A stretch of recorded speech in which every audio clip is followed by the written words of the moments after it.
அங்கே போட்ட தகராறில் என்ன டெக்னிக்கல் ப்ராப்ளம் ஏற்பட்டோ தெரியல. நான் பார்த்து சொல்றேன், கேட்டு சொல்றேன். டெக்னிக்கல் ப்ராப்ளம் அது எனக்கு தெரியாது. அது என்ன நடந்துன்னு எனக்கு என்ன தெரியும்.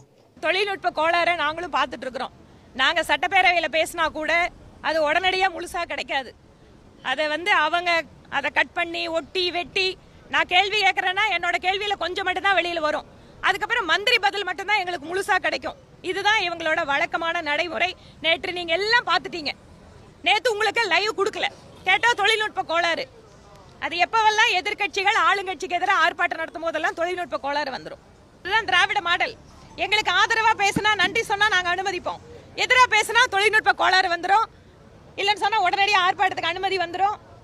சட்டமன்றத்தில் ஜாதகமே கிடையாது. அவர் சர்வாதிகாரி. அப்பா அவங்க ஒரு சபாநாயகர் சர்வாதிகாரி.